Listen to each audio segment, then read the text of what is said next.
میری سمجھ میں نہیں آ رہا کہ ہم اس کا کریں گے کیا۔ جس طرح مچھلی بغیر پانی کے نہیں رہ سکتی، مجھے یقین ہے کہ وہ بھی اب اس غار سے باہر نہیں رہ سکے گی۔ سائیں، تم مایوسی کی بات مت کرو۔ تم نے ایک برسوں پرانی روایت کو ختم کر دیا ہے۔ اگر میں یہ کہوں تو غلط نہ ہوگا کہ سانوس ہمیں آزاد کرنے پر مجبور ہو گیا ہے۔ مجھے یقین ہے تم سروج کو بھی سنبھالنے میں کامیاب رہو گے۔ سائیں نے تڑپ کر کہا، شفیع محمد، میں تمہیں منع کر چکا ہوں، ایسی باتیں مت کیا کرو۔ یہ سانوس کی مجبوری نہیں، اس کی کشادہ دلی ہے کہ وہ ہمیں یہاں سے جانے کی اجازت دے رہا ہے۔ تم اس کی حیثیت اور طاقت کے بارے میں مسلسل غلط اندازے لگا رہے ہو۔ آئندہ ایسی بات زبان سے مت نکالنا، یہ میری خواہش بھی ہے اور میرا حکم بھی۔ میں گہری سانس لے کر سائیں کے قریبی ایک اونی نمدے پر بیٹھ گیا۔ سائیں، اس شخص کی سوچیں واقعی قابل قدر ہیں۔ سچی بات تو یہ کہ میں بھی ذہنی طور پر اس سے بہت متاثر ہوا ہوں۔ محنت کی عظمت کو سبھی مانتے ہیں، لیکن سانوس کی طرح اس حقیقت پر والہانہ یقین شاید ہی کوئی رکھتا ہو۔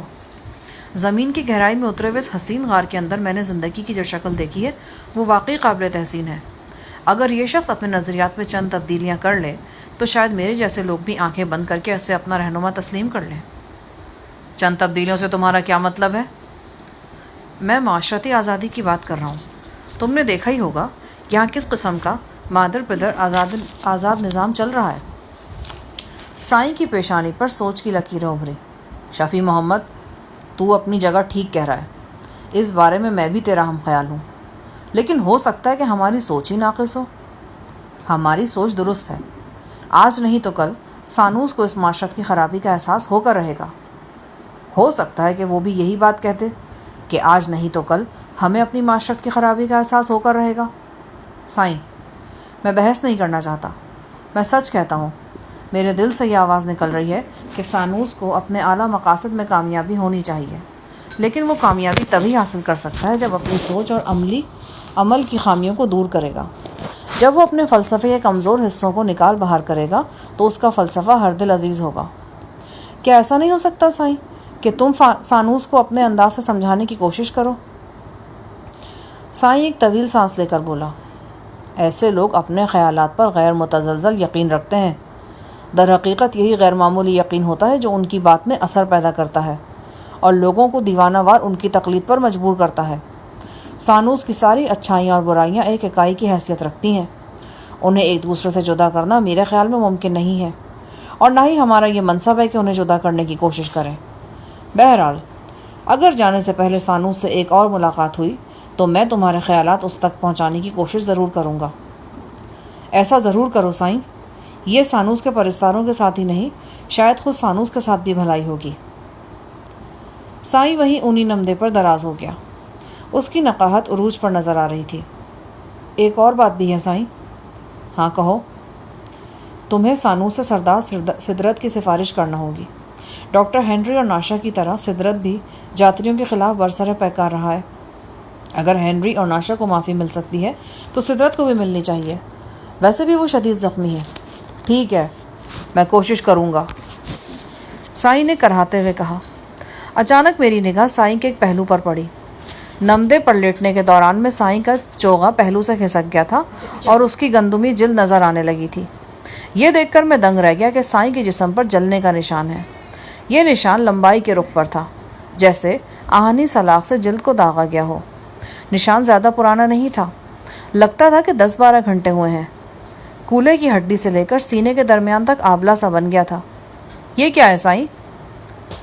سائیں نے چونک کر چوغا پہلو پر برابر کر دیا۔ کچھ نہیں، یوں ہی جل سا گیا تھا۔ میں نے غور سے دیکھا تو سائیں کے گریبان میں سے بھی ایسا ایک نشان جھانک رہا تھا۔ ایک آبلہ سا تھا جو سینے سے شروع ہو کر نیچے تک چلا گیا تھا۔ اچانک مجھے جلے ہوئے گوشت کی وہ بو یاد آ گئی جو کل رات محسوس ہوئی تھی۔ قبرستان کے وسیع و عریض چیمبر کے نزدیک جب سائیں علی سانوس سے بات کر کے میرے پاس آیا تھا تو یہ بو مجھے دور سے ہی محسوس ہو گئی تھی۔ یہ کیا ماجرا ہے؟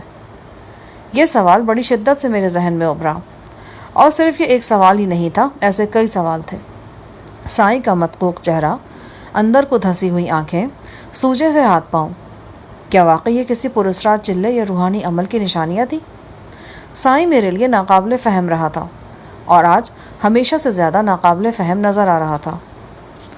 میں نے سائیں علی کو کریتنا چاہا۔ اس کے جسم پر نظر آنے والے آبلے کیسے ہیں؟ لیکن میرے کچھ کہنے سے پہلے ہی وہ اپنی جگہ سے اٹھ کھڑا ہوا۔ اس نے ایک نعرہ مستانہ بلند کیا، دل دھڑکا کھوجی کا، ہا دل دھڑکا، دل دھڑکا کھوجی کا، ہا دل دھڑکا، اور باہر نکل گیا۔ سائیں کے جاتے ہی لز اندر آ گئی۔ اس کی حسین آنکھوں سے اداسی جھانک رہی تھی۔ آپ نے مجھے بتایا کیوں نہیں؟ کیا؟ یہی کہ آپ کل واپس جا رہے ہیں؟ بتانے کا موقع ہی نہیں ملا۔ کیا سچ مچ آپ چلے جائیں گے؟ امید تو یہی ہے۔ وہ میری آنکھوں میں دیکھنے لگی۔ اس کی آنکھوں میں خاموش پیاس تھی اور ادھوری خواہشوں کا عکس تھا۔ ہم ہر رات ایک دوسرے کے پاس رہے تھے۔ میں نے ہر رات لز کی ٹوٹتی انگڑائیاں دیکھی تھیں اور اس کے جسم کی آنچ کو محسوس کیا تھا، اور اب ہم یہاں سے واپس جا رہے تھے۔ ہم دونوں کے درمیان بس آج کی رات باقی تھی۔ اس آخری رات کی آخری ملاقات کا غم لز کے چہرے سے عیاں تھا۔ وہ بستر پر دراز ہو گئی اور خالی خالی نظروں سے میری طرف دیکھنے لگی۔ میں بھی نیم دراز ہو کر خیالوں کے تانے بانے میں الجھ گیا۔ اس شیشے جیسے حسین غار میں شیشے جیسی نازک لڑکی میرے پہلو میں تھی اور بے حد اداس تھی۔ رات کا موم پگھل رہا تھا۔ آپ بہت مختلف ہیں۔ کیوں؟ اس لیے کہ یہاں کر کوئی واپس نہیں جاتا۔ بس یہی مختلف ہے مجھ میں؟ نہیں، اور بھی بہت کچھ ہے۔ مثلاً کیا؟ مثلاً یہ فاصلہ جو ہمارے درمیان موجود رہا۔ میں آپ کو ہمیشہ یاد رکھوں گی۔ 4 دن کی جدائی کا یہ بہت بڑا انعام ہے کہ آپ مجھے ہمیشہ یاد رکھیں گی۔ اگر میں یہاں کے عام لوگوں جیسا ہوتا تو شاید اب تک ہم ایک دوسرے سے جدا ہو چکے ہوتے، ایک دوسرے کو بھول چکے ہوتے۔ آپ کسی اور مرد کی باہوں میں ہوتی، میرے پہلو میں آپ کی جگہ کوئی اور لیٹی ہوتی۔ کچھ پانے کے لیے کچھ کھونا تو پڑتا ہے نا؟ لیکن ہمیشہ تو ایسا نہیں ہوتا۔ کبھی کبھی کچھ پایا بھی تو جاتا ہے اور کھویا بھی نہیں جاتا۔ آپ کبھی کبھی کی بات کر رہی ہیں، ہمیشہ تو ایسا نہیں ہوتا، اور میں آپ کے سلسلے میں کوئی رسک نہیں لینا چاہتا۔ میں اپنے اور آپ کے فاصلے کے حوالے سے آپ کو ہمیشہ یاد رکھنا چاہتا ہوں۔ وہ سسک کر میرے سینے سے لگ گئی۔ میں نے اسے اپنی باہوں میں سمیٹ لیا۔ بڑی محبت اور نرمی سے میں نے اس کے بالوں کو بوسہ دیا۔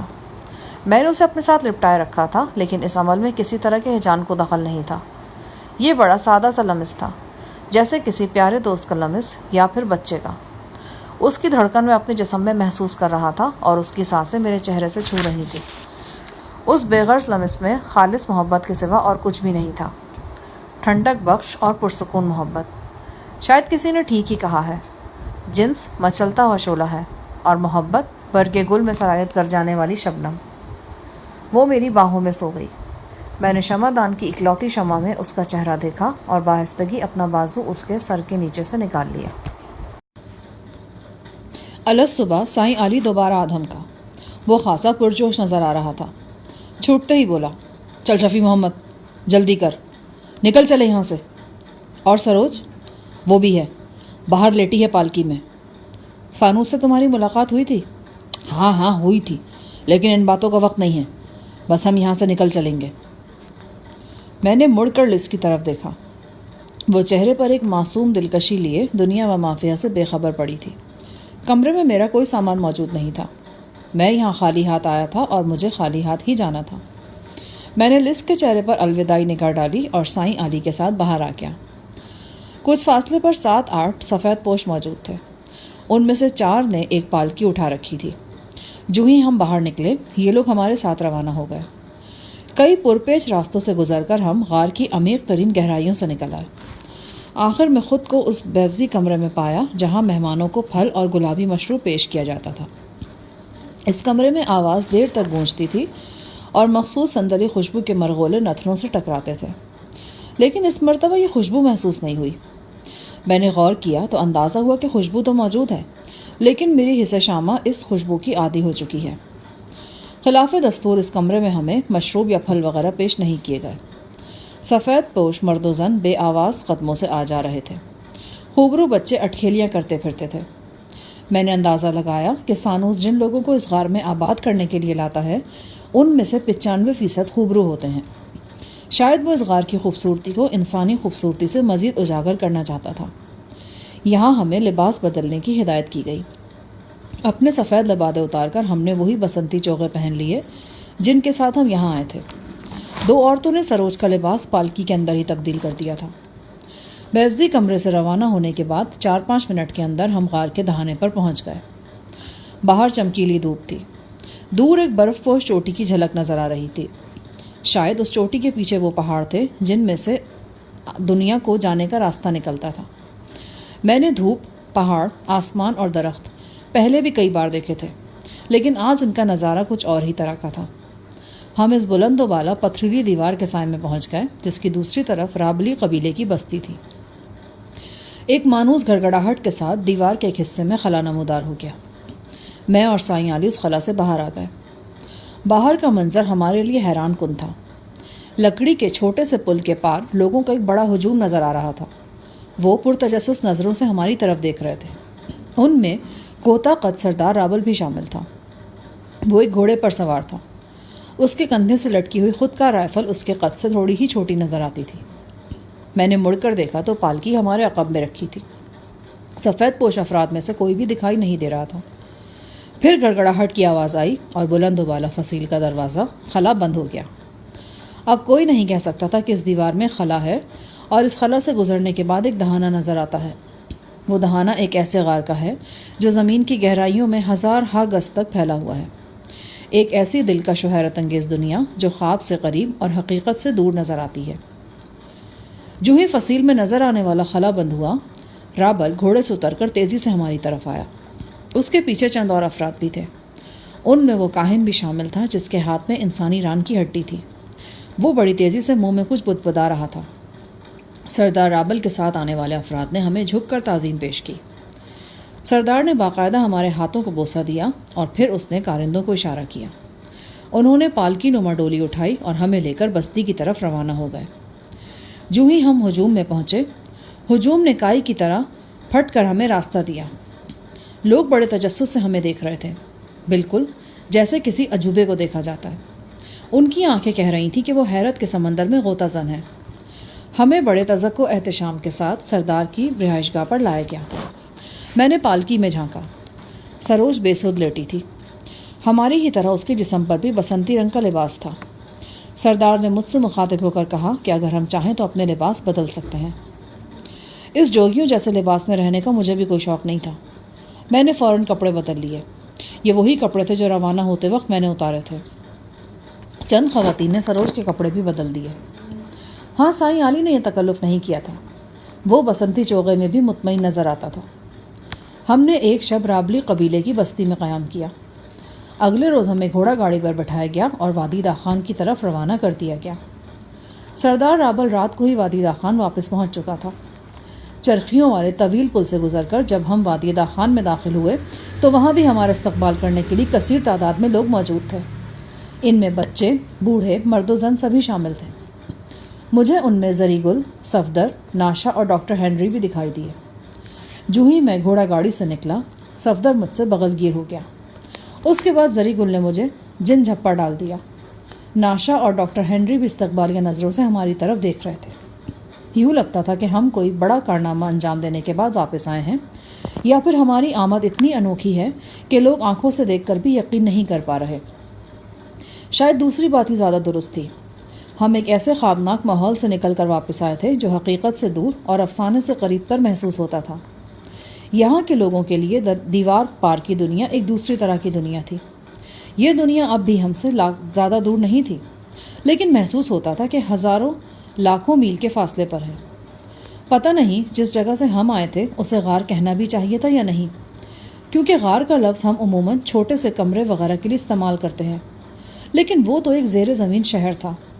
لائم اسٹون، جپسم، سالٹ اور سنگ سرخ کی دیواریں، بڑے بڑے قدرتی چیمبرز، قدیم دیواروں پر آرٹ کے نمونے اور راہداریاں جن کی دیواروں پر شیشے کا گمان ہوتا تھا. ہم نے اس غار کا صرف ایک مختصر حصہ دیکھا تھا. پھر میرے تصور میں سائیں علی کا جلا ہوا جسم آیا اور بدن میں پھریری سی دوڑ گئی. سائیں کے جسم پر آبلے کیوں پڑے تھے؟ یوں لگتا تھا کہ کسی نے اس کے جسم پر آتشی کوڑے برسائے ہیں یا آسمانی برق نے لہرا کر اسے داغ ڈالا ہے. نہ جانے کیوں میرے ذہن میں یہ بات بار بار آ رہی تھی کہ سائیں علی کے جسم پر ان نشانات کو نمودار ہوئے زیادہ دیر نہیں ہوئی. کسی وقت یوں بھی محسوس ہوتا تھا کہ ان نشانات کا تعلق اس گمبھیر ملاقات سے ہے جو قبرستان کے وسط میں سانوس اور سائیں کے درمیان ہوئی تھی، جب وہ دونوں خوفناک خاموشی سے ایک دوسرے کی طرف دیکھتے رہے تھے. ان نشانوں کا اس ملاقات سے کیا تعلق؟ اس سوال کا واضح جواب ذہن میں نہیں ابھرتا تھا، اور یہ کوئی ایک سوال نہیں تھا، ایسے بہت سے سوالات ذہن میں پیدا ہو رہے تھے۔ زری گل میرے سامنے کھڑا تھا اور بدستور آبدیدہ نظروں سے مجھے دیکھ رہا تھا۔ اس وقت میری نگاہ زری کے ہاتھ پر پڑی۔ میں ٹھٹک گیا۔ زری کا ہاتھ پٹیوں میں جکڑا ہوا تھا۔ یہ کیا ہوا؟ کچھ نہیں، چوٹ لگ گیا تھا۔ کیسے؟ بس لگ گیا نا۔ زری منمنا کر رہ گیا۔ صفدر کی آنکھوں میں مسرت آنسو بن کر چمک رہی تھی۔ شاہ جہاں صاحب، یہ میری زندگی کا یادگار دن ہے۔ میں آپ کو ایک بار پھر اپنے سامنے دیکھ رہا ہوں۔ زری گل کی بات صحیح نکلی۔ وہ کہتا تھا استاد صاحب بہت جلد واپس آئے گا، اور واپس ہی نہیں آئے گا، سروج کو بھی واپس لائے گا۔ اس کی پیشن گوئی سچ ثابت ہو گئی۔ وادی داخان کے لوگ ہمیں دیکھنے کے لیے جوق در جوق امنڈ آئے تھے۔ ان میں وادی کے اصل مکین بھی تھے اور رابلی قبیلے کے افراد بھی۔ ہمیں سرنگ کے اندر سردار رابل کی قیام گاہ تخت میں پہنچایا گیا۔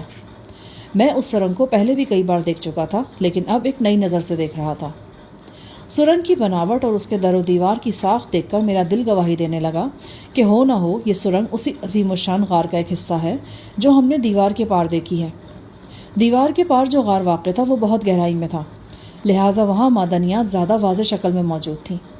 یہ سرنگ زمین کی بالائی سطح میں تھی، لہٰذا یہاں بھربھرا پتھر زیادہ تھا، اور وہ حیران کن خوبصورتی بھی دکھائی نہیں دیتی تھی۔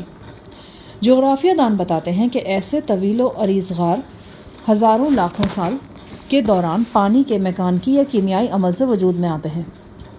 اب سوچنے کی بات یہ تھی کہ گئے زمانوں میں ان پہاڑوں میں یہ پانی کہاں سے آیا تھا اور کس شکل میں موجود رہا تھا۔ ہمارا سب سے پہلا مسئلہ سروج کی دیکھ بھال کا تھا۔ سائیں سروج کی طرف سے خاصا نا امید تھا۔ اس کا کہنا تھا کہ فی الحال تو وہ بے ہوشی کی حالت میں ہے، جو ہی اس کے حواس بحال ہوں گے وہ واپس جانے کے لیے بے چین نظر آنے لگے گی۔ سائیں علی کی ہدایت پر سب سے پہلا کام یہ کیا گیا کہ سروج کو مسہری پر لٹا کر اس کے ہاتھ پاؤں چمڑے کی پٹیوں سے جکڑ دیے گئے۔ میں نے ڈاکٹر ہنری کو ہدایت کی کہ وہ سروج کے لیے سکون بخش ادویات کا انتظام کرے۔ وادی میں پہنچنے کے تھوڑی دیر بعد سروج کو ہوش آ گیا۔ ہم سب اس وقت سروج کے قریب ہی موجود تھے۔ پہلے تو وہ خالی خالی نظروں سے ہم سب کے چہرے دیکھتی رہی، پھر در و دیوار کو گھورنے لگی۔ اس کی آنکھوں میں اجنبیت کے سوا اور کچھ نہیں تھا۔ میں نے محسوس کیا کہ اس کا چہرہ بتدریج تناؤ کا شکار ہو رہا تھا۔ ہاتھ پاؤں کے پٹھے کھنچتے چلے جا رہے تھے۔ ایکا ایک اس کے پورے جسم میں لرزہ طاری ہو گیا۔ وہ خود کو چھڑانے کی کوشش کرنے لگی۔ اس کے حلق سے گھٹی گھٹی کراہیں نکل رہی تھیں، وہی کیفیت جو اس سے پہلے بھی میں نے کئی افراد پر طاری دیکھی تھی۔ سروج کا چہرہ بے قراری و بے بسی کی تصویر تھا۔ جب اس کی حالت زیادہ خراب ہوئی تو ڈاکٹر ہنری نے اس کے بازو میں انجیکشن دے دیا۔ تھوڑی ہی دیر بعد وہ اپنی ساری بےتابیوں سمیت بے ہوشی کی پناہ میں چلی گئی۔ سائیں علی کے چہرے پر سخت مایوسی کے آثار تھے۔ شفیع محمد، میں نے تجھ سے کہا بھی تھا، یہ لڑکی اب ہمارے بس کی نہیں ہے، اسے اب ہمارے درمیان نہیں رہنا ہے۔ سائیں، حوصلہ رکھو نا، تم کوشش سے پہلے ہی ہمت ہار رہے ہو۔ سائیں علی منہ میں کچھ بڑبڑاتا ہوا باہر چلا گیا۔ میں نے 2 مقامی عورتوں کو سروج کی نگہداشت پر مامور کیا اور دوسرے کمرے میں چلا گیا۔ زری کے علاوہ صفدر اور جون چاول بھی میرے ساتھ تھے۔ ان تینوں کے چہرے پر تجسس تھا۔ وہ مجھ سے دیوار پار کے حالات جاننے کے لیے بے چین تھے۔ سب سے اہم سوال ان کے لیے بھی یہ تھا کہ ہم سروج کو واپس لانے میں کیوں کر کامیاب ہوئے۔ میں نے اپنے اس حیرتناک سفر کے بارے میں انہیں مختصر الفاظ میں بتایا۔ زیادہ تفصیل میں جانا بے مقصد تھا، لہٰذا کئی باتیں میں حذف بھی کر گیا۔ بہرحال جو کچھ میں نے بتایا وہ ان پر حیرتوں کے پہاڑ توڑنے کے لیے کافی تھا۔ ان کے چہروں پر بار بار شدید استجاب و ہیجان کے آثار نمودار ہوتے رہے۔ غار کے اندر بسنے والوں کا نظریہ حیات واقعی تعجب خیز تھا۔ تکالیف برداشت کرنے کے حوالے سے جو غیر متزلزل یقین وہ اپنے دلوں میں رکھتے تھے وہ سوچنے سمجھنے کی چیز تھا۔ جب میں نے صفدر وغیرہ کو بتایا کہ مقدس روشنی یعنی سانوس ایک مجرد زندگی گزارتا ہے تو وہ دم بخود رہ گئے۔ میری طرح یہ بات ان کے لیے بھی تعجب خیز تھی کہ سجی سجائی دلہنیں جو سانوس کی خدمت میں پیش کی جاتی ہیں صرف نام کی دلہنیں ہوتی ہیں۔ انہیں ہاتھ لگانا تو دور کی بات ہے، سانوس ان کی طرف آنکھ اٹھا کر بھی نہیں دیکھتا۔ کمیونٹی کے لوگوں کے رہن سہن اور ان کی تفریحات کے بارے میں بھی میں نے انہیں خاص باتیں بتائیں۔ اس رودات کے آخر میں سائیں علی کا کردار نہایت نمایاں ہو کر سامنے آتا تھا۔ بلا شبہ وہ منظر میرے لیے ناقابل فراموش تھا جب قبرستان کے نوا میں سائیں علی مجھے بچانے کے لیے سانوس کے سامنے ڈٹ گیا تھا۔ سانوس کی طاقت اور غیر معمولی صلاحیتوں پر یقین رکھنے کے باوجود سائیں نے اپنی استطاعت کے مطابق اس کی بھرپور مزاحمت کی تھی۔ میں نے اپنی روداد میں سانوس کی غیر معمولی صلاحیتوں کا ذکر تفصیل سے کیا۔ یہ بات اب میں ذہنی طور پر تسلیم کر چکا تھا کہ سانوس کی آنکھوں میں اور اس کے لب و لہجے میں ایک قسم کی مسحور کر دینے والی کیفیت موجود تھی۔ ڈاکٹر ہینری کے کاغذات میں نے اس کیفیت کے بارے میں تفصیل سے پڑھا تھا۔ جیمز پریڈ نامی روحانی معالج نے اسے مقناطیسی قوت قرار دیا تھا۔ اس نے لکھا تھا کہ مقناطیسی قوت کا حامل شخص اپنے معمول پر اعصابی تھکاوٹ طاری کر دیتا ہے، جس کی وجہ سے اس پر نیند طاری ہو جاتی ہے۔ اس سے پہلے ڈاکٹر میسمر بھی اس قسم کے خیالات کا اظہار کر چکا تھا۔ بعد ازاں 1831 عیسوی میں فرانس کی طبی اکیڈمی نے باقاعدہ ایک کمیٹی بنائی تھی اور اس کمیٹی نے طویل تحقیق کے بعد ایسی توانائی کی موجودگی کی تصدیق کی تھی۔ اس حوالے سے میرے ذہن میں بار بار اس 15 روزہ خطاب کا بھی خیال آ رہا تھا جو سانوس اپنے پیروکاروں سے کرتا تھا۔ ممکن تھا کہ یہ خطاب بھی دراصل ہپنوٹزم اور سبجیکشن کی ہی کوئی قسم ہو۔ سانوس اپنے الفاظ کے ذریعے اپنی مقناطیسی قوت کو بروئے کار لاتا ہو اور سامعین اس قوت سے متاثر ہوتے ہوں۔ میری یہ روداد مختصر ہونے کے باوجود 2 گھنٹے سے پیشتر ختم نہیں ہوئی۔ اس کے بعد سوال و جواب کا ایک طویل سلسلہ شروع ہو گیا۔ میری نگاہ بار بار زری کے زخمی ہاتھ پر جا رہی تھی۔ میں نے ایک بار پھر اس سے پوچھا۔ زری کے چہرے پر غم کی پرچھائیاں لہرا گئیں۔ صفدر نے ایک لمبی آہ بھری اور دردناک لہجے میں بولا، آپ کے بعد زری گل کے ساتھ بہت برا سلوک ہوا جناب۔ یہ زری کا ہی حوصلہ ہے کہ برداشت کر گیا۔ کٹر سے کٹر عاشق بھی ہوتا تو اس کے پاؤں اکھڑ جاتے۔ اچھا، تو یہ زخم عاشقی کے سلسلے میں آیا ہے؟ زخم نہیں جی، بہت سے زخم ہیں۔ جسم کا زخم تو آپ کو دکھائی دے رہا ہے، لیکن دل کے زخم زری دکھا سکتا ہے اور نہ ہی آپ دیکھ سکتے ہیں۔ زری نے غمزدہ نظروں سے صفدر کو گھورا۔ صفدر جلدی سے بولا، میں بالکل سنجیدہ ہوں جناب۔ میرا خیال تھا کہ زری حسب عادت صفدر سے بحث کرنے لگے گا، لیکن یہ دیکھ کر مجھے حیرت ہوئی کہ وہ اٹھا اور خاموشی سے باہر نکل گیا۔ صفدر اور جان زیر لب مسکرا رہے تھے۔ بہرحال ان کے چہروں پر خاطر خواہ ہمدردی بھی پائی جا رہی تھی۔ صفدر نے بتایا، پچھلے دنوں زری عشق کے زبردست بخار میں مبتلا رہا ہے۔ اسے یہ معلوم ہو گیا تھا کہ گلثوم نے پہلی ملاقات میں اسے بوسہ اور زرد پھول کیوں دیے تھے۔ گلثوم کی شادی کی خبر زری پر برق بن کر گری تھی۔ مذاق مذاق میں جو المیہ گانے وہ الاپا کرتا تھا وہ سب اسے بھول گئے تھے اور وہ مرنے کی حد تک سنجیدہ ہو گیا تھا۔ گلثوم سے ملنے کی اس نے بہت کوشش کی، لیکن وہ خبر نہیں کن 7 پردوں میں جا چھپی تھی۔ بہت کوشش کے بعد وہ آخر پچھلے ہفتے اسے دیکھ پایا۔ جیسا کہ آپ جانتے ہیں، وادی کی سب سے بڑی جاتروں میں ہر ہفتے مذہبی رسم ہوتی ہے۔ قبیلے کی نوجوان لڑکیاں وہاں رقص کرتی ہیں اور گانے وغیرہ گاتی ہیں۔ وہاں گلثوم بھی اپنی اماں کے ساتھ آئی ہوئی تھی۔ زری پٹھانی جرأت کا مظاہرہ کرتے ہوئے گلثوم کے پاس پہنچ گیا۔ وہ اس سے بات کرنا چاہ رہا تھا، لیکن وہ اس کی طرف دیکھنے کی بھی روادار نہیں تھی۔ بالآخر زری گل مشتعل ہو گیا۔ اس نے بھرے مجمع میں گلثوم کو تھپڑ کھینچ مارا۔ لوگوں نے زری کو پکڑ لیا، پہلے مارا پیٹا، پھر عبادت گاہ سے باہر ایک ستون سے باندھ دیا۔ اسی دوران میں گلثوم کی بہن ناشا کو بھی پتہ چل گیا۔ آپ تو جانتے ہی ہیں، وہ تو پہلے سے زری گل کے بہت خلاف ہے۔ وہ آگ بگولہ ہو کر وہاں پہنچ گئی۔ اگر میں وہاں موجود نہ ہوتا تو وہ یقیناً مار مار کر زری کا بھرکس نکال دیتی، لیکن میں نے اور جان چاول نے بڑی مشکلوں سے زری کو ناشا کے ہاتھوں تار تار ہونے سے بچا لیا۔ ہمارا خیال تھا کہ اتنی درگت بنوانے کے بعد وہ راہ راست پر آ گیا ہوگا، لیکن اس پر تو بھوت سوار تھا۔ رہائی پانے کے فوراً بعد اس پر پھر جنون طاری ہو گیا۔ پھٹے کپڑوں اور نیلو نیل چہرے کے ساتھ وہ پھر گلثوم کے گھر کے سامنے جا پہنچا۔ چیخ چیخ کر وائیویلا کرنے لگا۔ اطلاع ملنے پر ہم بھاگے میں وہاں پہنچے تو زری گل کے ہاتھ میں پستول تھا اور اس کا ارادہ مبارک یہ تھا کہ گلثوم کے گھر کے سامنے خود کو گولی مار کر شہید محبت ہو جائے گا۔ اگر آپ وہاں موجود ہوتے اور زری گل کا دیوانہ پن دیکھتے نا تو دنگ رہ جاتے۔ وہ بالکل پاگل ہو رہا تھا۔ میں نے بڑی مشکلوں سے اس کے ہاتھ سے پستول چھینا اور اس کے ہاتھ پاؤں باندھنے کے لیے اسے زمین پر گرا دیا۔ زمین پر گر کر وہ ایک دم نڈھال ہو گیا۔ لگتا تھا کہ اس پر تشنج کا دورہ پڑ گیا ہے۔ رنگ زرد ہو گیا تھا اور ہاتھ پاؤں مڑنے لگے۔ ڈاکٹر ہینری نے اسے فوراً شفا خانے پہنچانے کی ہدایت کی۔ وہاں ڈاکٹر نے رات بھر اس کی دیکھ بھال کی اور ہم بھی جاگتے رہے۔ طبیعت بحال ہونے کے بعد زری گل ایک دم خاموش اور بیمار نظر آنے لگا تھا۔ پورے 24 گھنٹے وہ گمسم رہا۔ اگلے روز میں شام کو اسے دیکھنے شفا خانے پہنچا تو وہ پھوٹ پھوٹ کر رو رہا تھا۔ میں نے اس کا ہاتھ دیکھا تو دنگ رہ گیا۔ ہاتھ بری طرح زخمی تھا۔ کھال چھل گئی تھی اور انگلیوں سے خون ٹپک رہا تھا۔ معلوم ہوا کہ زری گل نے پتھر سے ہاتھ کچلا ہے۔ در حقیقت گلسوم کے رخسار پر تماچا مارنے کا دکھ زری گل کے لیے ناقابل برداشت ثابت ہوا تھا۔ اس نے فلمی انداز میں اپنے ہاتھ کا کباڑہ کر لیا تھا۔ 3-4 دن تک وہ مسلسل آنسو بہاتا رہا، نہ کچھ کھاتا پیتا تھا، نہ بات کرتا تھا۔ پھر خود ہی اس نے اپنے آپ کو سنبھال لیا۔ اب کہتا ہے کہ اس نے گلسوم والا دروازہ ہمیشہ کے لیے بند کر دیا ہے، یہ دروازہ اب کبھی نہیں کھلے گا۔ لیکن یہ بھی تو بتاؤ کہ گلسوم دروازے کے اندر ہے یا باہر؟ وہ اندر ہی ہے جی۔ وہ کہتا ہے کہ باقی کی ساری زندگی گلسوم کے نام پر گزار دے گا۔ یہ واقعات میرے لیے حیران کن تھے۔ میں یہ تو جانتا تھا کہ زری گل اپنے اس معاشقے میں سنجیدہ ہے، لیکن یہ نہیں معلوم تھا کہ اتنا زیادہ سنجیدہ ہے۔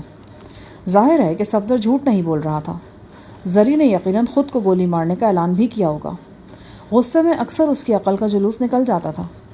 بہرحال اس دھواں دھار المیہ اسٹوری میں خوشائن بات یہ تھی کہ عاشق نامراد اب قدرے نارمل نظر آ رہا تھا۔ وہ ساری رات بے آرامی کی کیفیت میں گزری۔ سروج مسلسل گہری غنودگی میں تھی، تاہم اس حالت میں بھی اس کے چہرے پر گاہے گاہے وہی پراسرار بے قراری نمودار ہو جاتی تھی جو ہم نے شروع میں دیکھی تھی۔ سائیں علی رات 2-3 دفعہ سروج کے پاس آیا۔ سرہانے کی طرف کھڑے ہو کر وہ دیر تک منہ میں کچھ بدبداتا رہا، پھر سروج کے سر پر پھونک مار کر واپس چلا گیا۔ اگلا دن اس وادی بیاماں سے ہماری روانگی کا دن تھا۔ صبح 9 بجے کے لگ بھگ مجھے کوتا قد سردار رابل کی صورت نظر آئی۔ رابل کے ساتھ مترجم دانیال بھی تھا۔ اس کے کندھے کے زخم اب درست تھے۔ دانیال کی وساطت سے رابل نے کہا، شاہ، مقدس روشنی نے آپ کا مطالبہ منظور کر لیا ہے۔ سردار سدرت کے لیے معافی کا اعلان کیا گیا ہے۔ مجھے حکم ملا ہے کہ آپ کی روانگی سے پہلے ایک بار سردار سدرت سے آپ کی ملاقات کرا دی جائے۔ شکریہ۔ آپ کی روانگی کے انتظامات مکمل ہیں۔ مقدس روشنی کی طرف سے آپ کے لیے کچھ تحائف بھی بھیجے گئے ہیں۔ یہ تحائف آپ کے ساتھ بھیجنے کے لیے ایک بکس میں بند کر دیے گئے ہیں۔ کچھ دیر بعد سردار سدرت سے بھی ہماری ملاقات کرا دی گئی۔ گھمسان کی لڑائی میں اس کے دونوں جبڑے ٹوٹ گئے تھے اور سر پر بھی سخت چوٹیں آئی تھیں۔ اس کی حالت خطرے سے باہر تھی، پھر بھی وہ آسانی سے بول نہیں سکتا تھا۔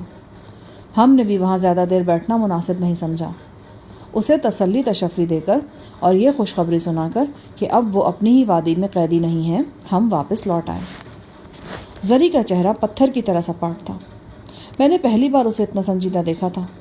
وہ جا بجا دردناک گانے آلاپ پر رہتا تھا، لیکن جب کہ اس پر سچ مچ غم کا پہاڑ ٹوٹا تھا تو اس کی زبان گنگ تھی۔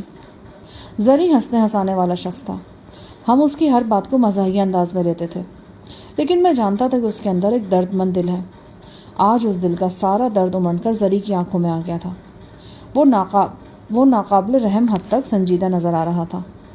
میں نے اس کی سنجیدگی کم کرنے کے لیے کہا، تمہاری شکل دیکھ کر نہ جانے کیوں مجھے میرا لاہوریہ یار عالم قریشی یاد آ رہا ہے۔ جب وہ زیادہ کھا لیتا ہے نا تو کہتا ہے کہ میرا پیٹ پھر آپھر ہو گیا ہے۔ جب اس کا پیٹ آپھرتا ہے تو اس کی صورت ایسی ہو جاتی ہے۔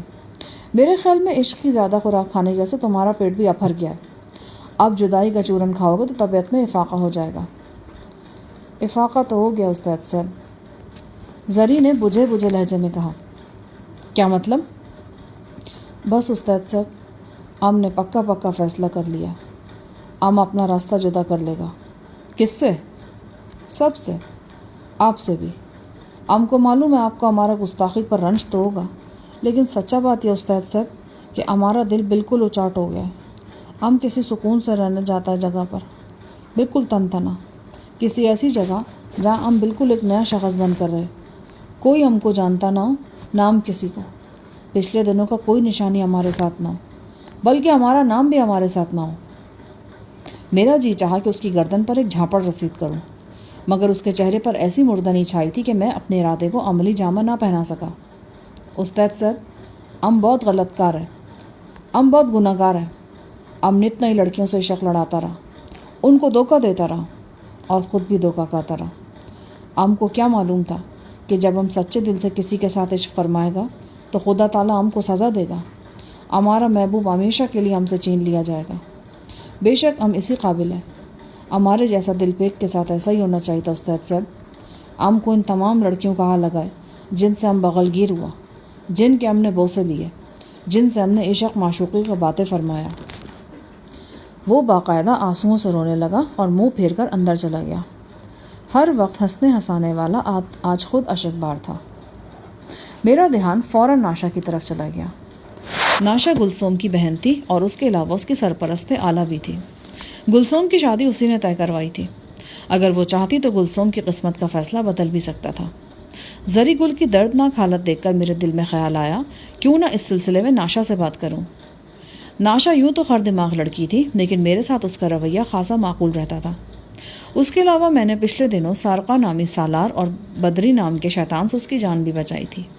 وہ ایک طرح سے میری احسان مند تھی۔ ممکن تھا کہ وہ زری گل کے سلسلے میں میری بات تحمل سے سنتی، اور اگر زری کے لیے کوئی رعایت نکال سکتی تو نکال لیتی۔ میں جانتا تھا کہ قبائلی قوانین بڑے سخت ہوتے ہیں، لیکن سخت سے سخت قانون میں بھی کہیں نہ کہیں تو لچک موجود ہوتی ہے۔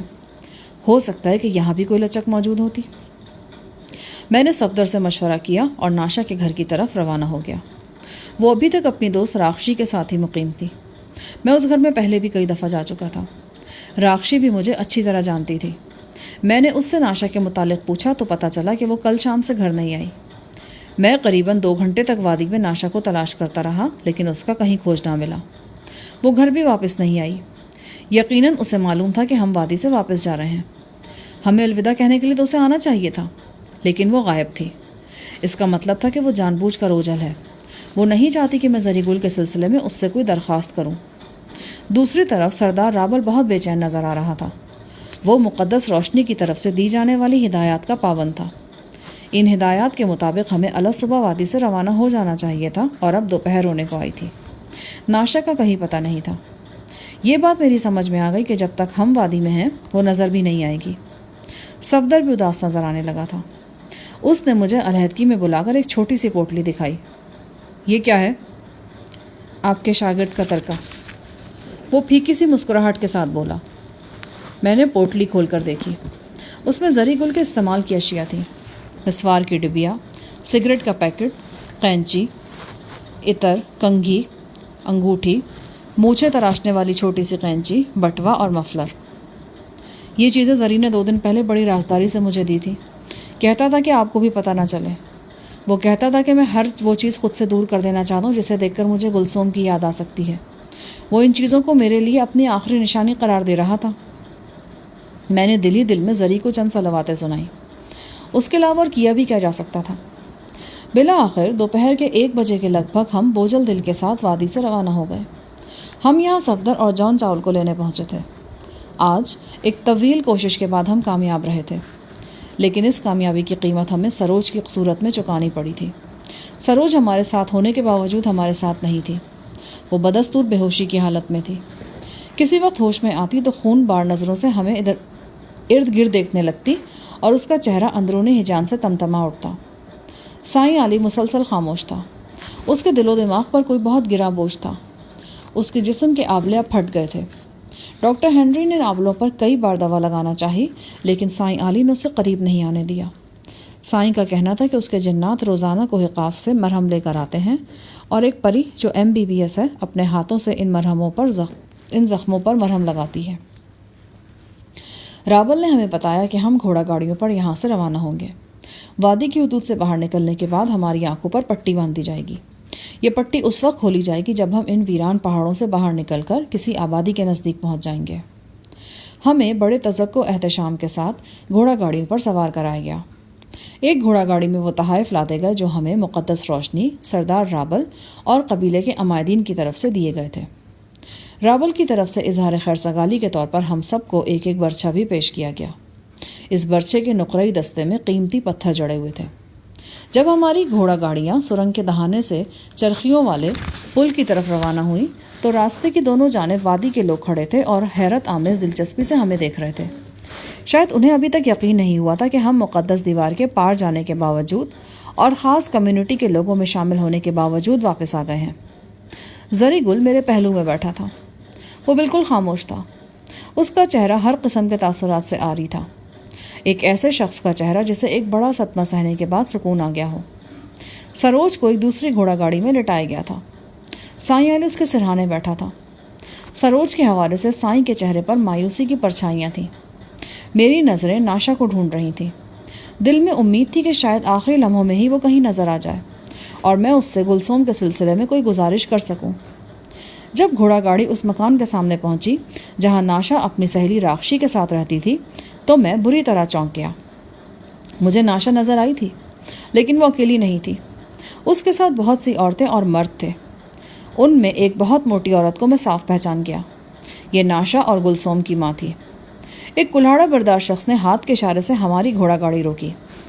سردار رابل ہم سے آگے جا رہا تھا۔ ہماری گھوڑا گاڑی کو رکتے دیکھ کر اس نے بھی اپنے گھوڑے کی لگامیں کھینچ لی۔ سردار رابل کا تو پورا قافلہ رک گیا۔ میں نے دیکھا ناشا تیزی سے ہماری گھوڑا گاڑی کی طرف بڑھی۔ اس کا چہرہ غصے سے تمتما رہا تھا۔ مجھے کچھ اندازہ نہیں تھا کہ وہ کیا کرنے جا رہی ہے، لہٰذا جب اس نے اچانک زری گل کو گریبان سے پکڑ کر کھینچا اور گھوڑا گاڑی سے نیچے اتارا تو میں کچھ بھی نہ کر سکا۔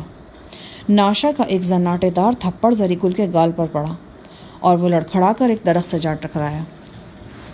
ناشا بھوکی بلی کی طرح اس پر جھپٹ پڑی۔ اس نے زری پر تھپڑوں کی بارش کر دی، ساتھ ساتھ وہ ناقابل فہم زبان میں چیخ رہی تھی۔ وہ ایک لمبی تڑنگی لڑکی تھی، جسم میں کسی کمان کی سی سختی تھی۔ 2-3 مردوں کے ساتھ وہ بآسانی نمٹ سکتی تھی۔ زری گل ویسے بھی زخمی تھا۔ اس اچانک حملے نے اسے حواس باختہ کر ڈالا۔ میں لپک کر ان دونوں کے درمیان میں آیا۔ بڑی مشکل سے میں نے ناشا کو زری گل سے جدا کیا۔ کھلے لبادے کے اندر سے ناشا کا عریہ جسم بجلی کی طرح چمک رہا تھا۔ وہ بری طرح ہانپی ہوئی تھی اور آنسوؤں کے درمیان بولتی جا رہی تھی۔ میرا خیال تھا کہ زری گل اس پر جوابی حملہ کرنے کی کوشش کرے گا، لیکن یہ حیرتناک بات تھی کہ وہ خاموش کھڑا رہا۔ چند لمحے اسی طرح گزرے، پھر ناشا ایک دم پرسکون نظر آنے لگی۔ اس نے گالوں پر لگاتار بہنے والے آنسو پوچھے اور میری گرفت سے اپنے کندھے چھڑا کر واپس گھر کی طرف لوٹ گئی۔ میں اور صفدر زری کو دلاسا دینے کی کوشش کرنے لگے۔ زری کے زخمی ہاتھ نے پھر سے خون اگلنا شروع کر دیا تھا۔ ہاتھ کی سفید پٹی پر سرخ داغ نمودار ہو گئے تھے۔ کچھ دیر بعد ناشا دوبارہ نظر آئی۔ اس مرتبہ اس کے ساتھ گلسوم بھی تھی۔ وہ قبیلے کے روایتی لباس میں تھی۔ اس لباس پر بے تحاشا کشیدہ کاری کی گئی تھی۔ ناشا گلسوم کو ہاتھ سے پکڑ کر ہمارے پاس لے آئی اور مجھ سے مخاطب ہو کر بولی، میں اسے تمہارے حوالے کرتی ہوں، ہمیشہ کے لیے۔ یہ جس کے ساتھ جانا چاہتی ہے اسے بھیج دو، لیکن اس کا خیال رکھنا، یہ بہت بے وقوف ہے، بہت سیدھی سادی ہے۔ یہ کیا کہہ رہی ہو ناشا؟ میں نے حیرت زدہ لہجے میں پوچھا۔ ناشا نے کوئی جواب نہیں دیا، بس چھوٹی بہن کو گلے سے لپٹا کر اس کی پیشانی پر ایک طویل بوسہ دیا، پھر اس کے ہونٹوں کو ہاتھ سے چھو کر واپس مڑ گئی۔ ہم سب ہکا بکا کھڑے رہ گئے۔ ایک کیا ہو گیا؟ اچانک ایک شور سا مچ گیا۔ وادی کے لوگ ہمارے گرد اکٹھے ہو گئے۔ وہ اپنے ہاتھ پاؤں تھرکانے لگے اور منہ سے عجیب و غریب آوازیں نکالنے لگے۔ اس رقص سے خوشی کا اظہار ہو رہا تھا۔ رقص کرنے کے ساتھ ساتھ یہ لوگ اپنے کلہاڑوں اور برچوں کو آپس میں ٹکرا کر جلترنگ کی آواز بھی پیدا کر رہے تھے۔ گلسوم ہم سب لوگوں کے بیچ میں خاموش کھڑی تھی۔ چند فٹ کے فاصلے پر زری گل بھی بت بنا ہوا تھا۔ زری کے چہرے پر دنیا جہاں کی حیرتیں سے مٹائی تھی۔ قبیلے کی چند لڑکیاں آگے بڑھیں۔ انہوں نے گلسوم کو شانوں سے تھاما اور زری گل کے سامنے کھڑا کر دیا۔ پھر وہ زری سے کسی بات پر اصرار کرنے لگی۔ معلوم ہوا کہ وہ زری گل کو مجبور کر رہی ہیں کہ وہ گلسوم کو گود میں اٹھائے اور گھوڑا گاڑی تک پہنچائے۔ یقیناً یہ یہاں کا کوئی رواج ہوگا۔ زری گل کے چہرے پر پریشانی کے آثار نمودار ہونے لگے۔ گلسوم اس کے سامنے شرمائی لے جائی کھڑی تھی۔ زری گل نے سوالیہ نظروں سے میری طرف دیکھا۔ اس لمحے زری گل کے چہرے پر ایک ایسی چمک تھی جو میں نے پہلے کبھی نہیں دیکھی تھی۔ میں نے آنکھ کے اشارے سے زری گل سے کہا کہ وہ لڑکیوں کی خواہش پوری کرتے۔ زری گل نے خشک ہونٹوں پر زبان پھیری اور ذرا سا جھک کر گلسوم کو بازوؤں میں اٹھا لیا۔ وہ گھبرا کر اپنی بھاری بھرکم اوڑھنی میں غروب ہو گئی۔ تماشائیوں نے زوردار نعرے لگائے اور اپنی مسرت کا اظہار کیا۔ مسرت کا اظہار کرنے والوں میں سردار رابل بھی شامل تھا۔ اس نے اپنے گلے میں جھولتی ہوئی ایک طلائی زنجیر اتاری اور زری گل کے گلے میں پہنا دی۔ اس زنجیر میں اڑان بھرتے ہوئے سنہری عقاب کی شبیہ تھی۔ گھوڑا گاڑی میں پہنچ کر زری گل نے گلسوم کو گود سے اتارنا چاہا، لیکن پرجوش قبائلی لڑکیوں نے اسے مجبور کر دیا کہ وہ گلسوم سمیت گاڑی میں بیٹھے اور اسے اپنی آغوش میں لے رکھے۔ گلسوم کی باہیں زری گل کے گلے میں حمائل تھیں اور اس نے اپنا چہرہ زری کی طرف سے پھیر رکھا تھا۔ یہ بڑی خوبصورت ادا تھی، یعنی وہ جس کی آغوش میں تھی اس کی طرف رخ نہیں کر رہی تھی۔ شوخ آنکھوں والی لڑکیاں اور شریر بچے زری اور گلسوم کو دیکھنے کے لیے بار بار گھوڑا گاڑی کی طرف امنڈ رہے تھے۔ سردار راول نے انہیں ڈانٹ ڈپٹ کر پیچھے ہٹایا اور گھوڑا گاڑی کے سرخ پردے گرا دیے گئے۔ یہ بڑی عجیب و غریب صورتحال تھی۔ آدھا پون گھنٹہ پہلے ہمارے وہم و گمان میں بھی نہیں تھا کہ یوں اچانک ناشا نمودار ہوگی اور لمحوں میں زری کل کی تمام محرومیوں کا مداوع کر دے گی۔ زری پر شادی مرگ کی کیفیت طاری تھی اور زری کو خوش دیکھ کر ہمارے دلوں میں سے بھی مایوسی کی دھند چھٹ گئی تھی۔ یوں لگتا تھا کہ اس وادی میں آنے کے بعد ہم نے تکلیف کے جتنے بھی لمحات گزارے ہیں ان سب پر خوشی کا ایک لمحہ غالب آ گیا ہے۔ گلسوم کی ماں آگے بڑھی۔ اس کے ہاتھوں میں ایک تھال تھا۔ اس میں چاندی کی چھوٹی چھوٹی گولیاں تھیں، تسبیح کے دانوں جیسی۔ پہلے وہ صفدر کے پاس گئی اور تھال میں سے مٹھی بھر مٹھائی اس کے ہاتھ میں دی۔ پھر ایک مٹھی چاندی اس نے جان چاول اور سائیں کو دی۔ آخر میں وہ میرے پاس آئی۔ میری طرف دیکھ کر اس کی آنکھوں میں عجیب سا غم ابھر آیا۔ میرے ہاتھ پر مٹھی بھر چاندی رکھتے ہوئے اس کا ہاتھ لرز گیا تھا۔ میں جانتا تھا کہ ایسا کیوں ہے۔ میں نے وادی کے مہان جاتری کو دوسرے جاتریوں سمیت موت کے گھاٹ اتارا تھا۔ مہان جاتری خاران اس عورت کا شوہر اور گلسوم و ناشا کا باپ تھا۔ میرے دل میں آئی کہ اس غمزدہ عورت کو شانوں سے تھام لوں اور اس سے معافی مانگوں، لیکن سوال یہ تھا کہ وہ مجھے معاف کر دے گی کیا؟ ایک عورت اپنے شوہر کے قاتل کو کیسے معاف کر سکتی ہے؟ وہ جیسا بھی تھا، بہرحال اس کا شوہر تھا، اور پھر میں حرف معذرت زبان پر لاتا بھی کیسے؟ نہ وہ میری بات سمجھ سکتی تھی اور نہ میں اس کی۔ میں خاموشی سے چاندی لے کر پیچھے ہٹ گیا۔